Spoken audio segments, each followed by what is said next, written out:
Good morning, everyone. My name is Linda Peacock-Landrum. I'm Director of Career Services, and I'm here to speak with you about getting career ready, using the Career Ready Guide and the support and programs that can be provided to you by Career Services at UW Green Bay. I'm going to go ahead and share my screen and go through some slide presentations with you, and then I will come back to be able to answer potentially just some questions that I often get from students. I'm going to stop my video as well so you can just focus on the information at hand. So first off, I want you to consider the title of the first slide. Are you career ready? And with that, why did you decide to pursue a college degree, and what are the benefits you'll gain with a college degree? You could choose to be anywhere else right now, but you are enrolled in classes at UW Green Bay, and we're glad that you are here. But it was a choice that you made. And what were some of the things that you considered in making that choice and decision? When I ask incoming first-year students and students that are enrolled in college, I get information related to very specifically something I wanted to learn about. I wanted to pursue a career that a specific degree was needed for. I was very interested to pursue a certain job, and I needed a certain degree for that. And I also want to be financially secure, and I know that earning more money over the course of my working lifetime is related to the amount of education that I received. So those are oftentimes the various kinds of reasons that I hear from students. I also hear that they just strongly have an interest in engineering or in accounting. They want to learn more, and therefore that led them to a college degree. Related to that, I need you to think about, what does career ready mean to you? And you might not know what really career ready means. So let me just explain that to you in terms of engineering. So if I had an interest in becoming a mechanical engineer, if I were career ready, it meant that I understand what is needed in completing a mechanical engineering degree. I understand the courses. I understand the roles that I can have once I graduate in mechanical engineering. I've talked to professionals in the field who are current mechanical engineers, individuals who hire mechanical engineers as part of their organization. I know the types of opportunities that exist. I know the organizations that hire them. I've got insights on the knowledge, skills, and abilities that I need to be able to be successful, and I'm ready to put that plan into action. Now, I realize that being career ready is something that's going to occur over the time that you are here at UW Green Bay. So you don't have to do it all at once to say, I'm all of a sudden career ready. But you can make progress towards this. So once you decide on your focus of study, let's talk to some people who work in the field, talk to organizations that hire. What are some opportunities that exist? Let's apply for some opportunities and let's gain some experience, expand my knowledge base.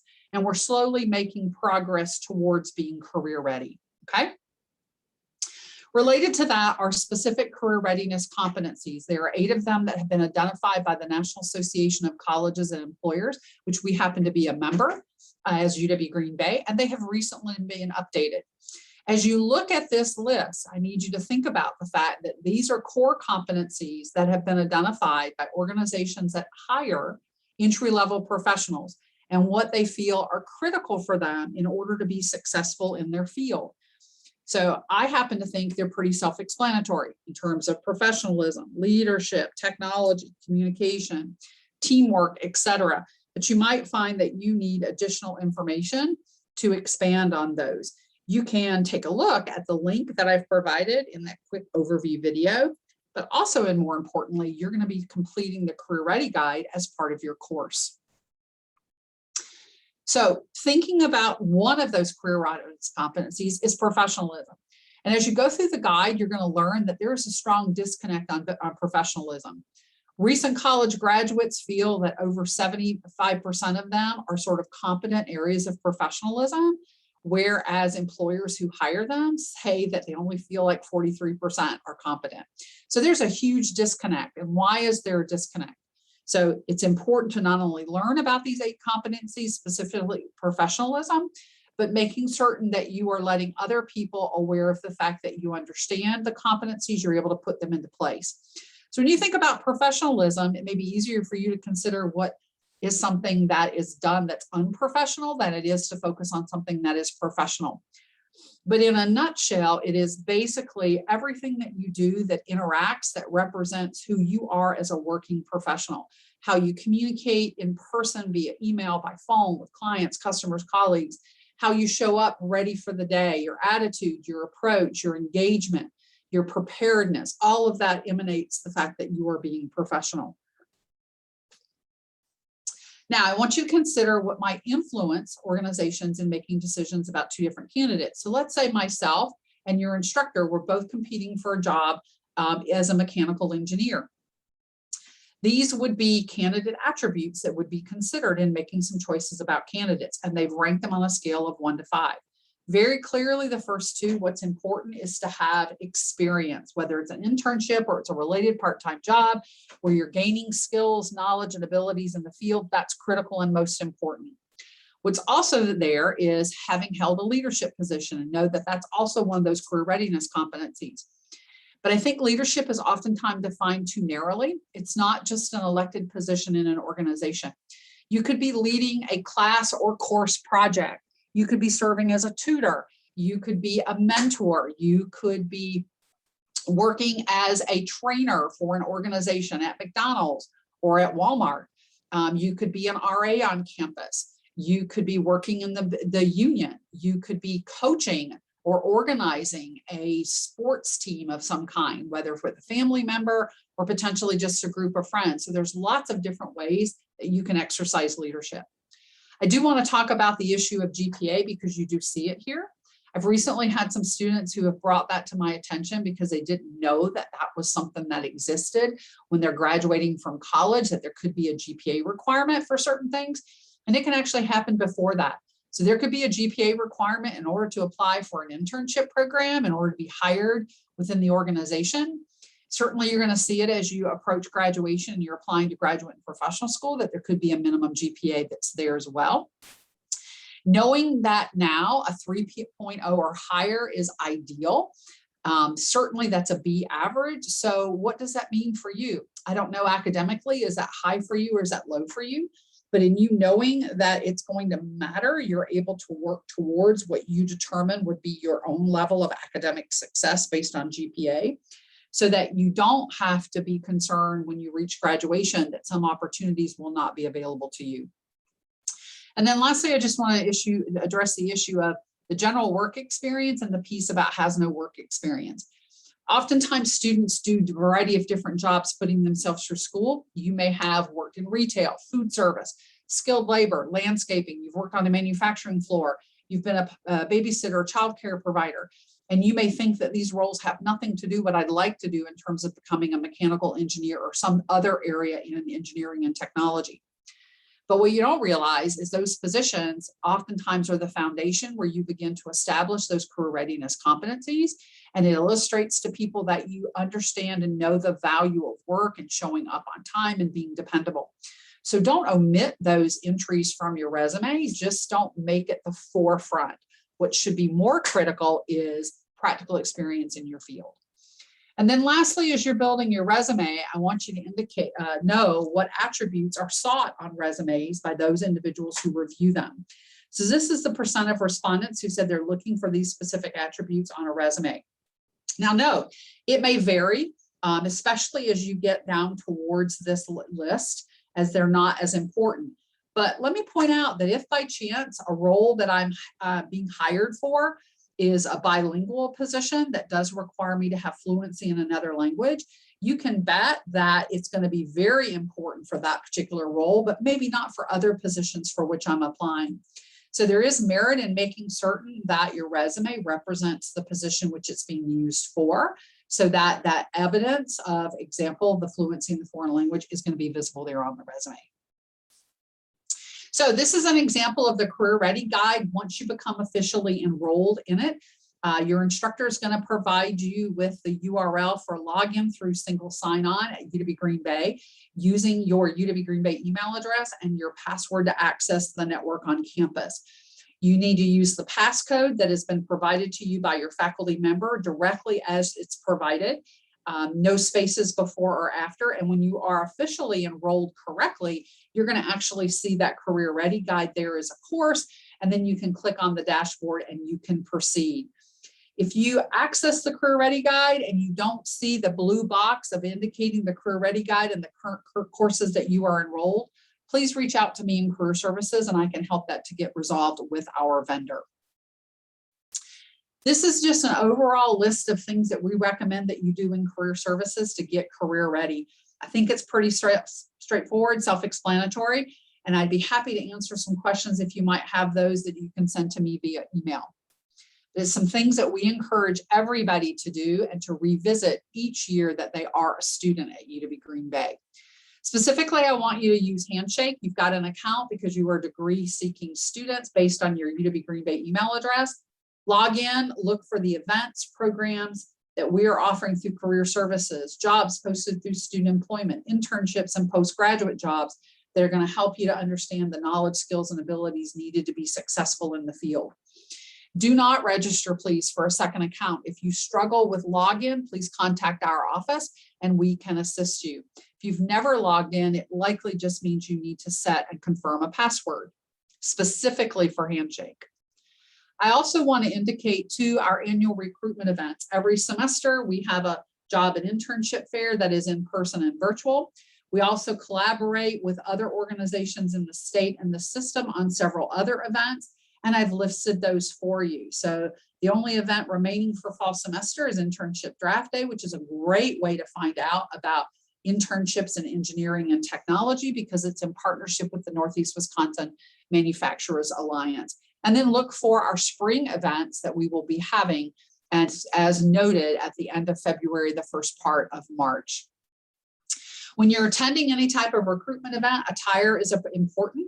This is a slide that's just going to identify business casual and professional attire. I know it's costly. I know it's expensive.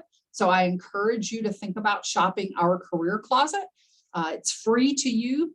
Even though we use the term shopping, you can receive up to 10 items this semester because we have lots of inventory as related professionals now donating more clothing because they are downsizing their professional wardrobe because they're working more from home. So have an opportunity to shop the closet. We ask that you schedule an appointment and you could potentially shop more than once as inventory changes to find items that meet your needs. Okay. If you don't want to make an appointment, you can stop by the office, but we do look to see what has already been scheduled in terms of appointments before we allow you to drop in the office and shop. And please note that this is a benefit that is not available to you once you graduate from UW Green Bay. Every semester we have 4 mock interview days. We are holding those virtually because of convenience for students and our employer partners who act as the interviewers. What's important is the engagement you have for the interview and being asked questions by someone you don't know. 2 dates remaining in November, and we will have 4 dates offering these in spring semester. Sign up in Handshake. You do need to have an active resume in the system, and there has been information included in the handouts to you about signing up for mock interview day. We're also going to hold a variety of in-person workshops each semester on a variety of topics. We're also going to hold them virtually as well. So keep in mind that if you need some of the content before the live in-person or virtual workshop, we did record several of these and they are accessible on our office website. You just won't be able to ask a real-time question of the presenter. Also coming back this year are the virtual UW System career tracks where students in all of the UW System institutions can visit virtually with some of our employer partners. Scheduled for this week is the one hosted by UW Green Bay, which is Sargento. They have several facilities in Northeast Wisconsin. They've recently reached out to our students talking about the opportunity you have to work in their facilities. Great way to gain experience as an engineering student. And you also can qualify for some tuition benefits. You can register for these events at Handshake. If you missed any of the prior ones, you can go to the main website located here to be able to find the recording. They are always at Wednesdays at noon. In addition to that, we have other great resources, which includes our website, our Career Spot videos, our employer partners that we work with extensively, Firsthand or Vault, an online career library utilizing your UW Green Bay email address, Candid Career, Day in the Life of, What Do I Do? Great way for you to begin to get career ready right now to learn some information about different fields. Going Global, great resource on major US cities, as well as working abroad and individuals who are looking to work in the United States from another country. And then lastly, I want to highlight professional skills for your career. It is housed in business, but it is open to any major, sophomore and above, and it's going to take you through the things that will allow you to be career ready when you graduate.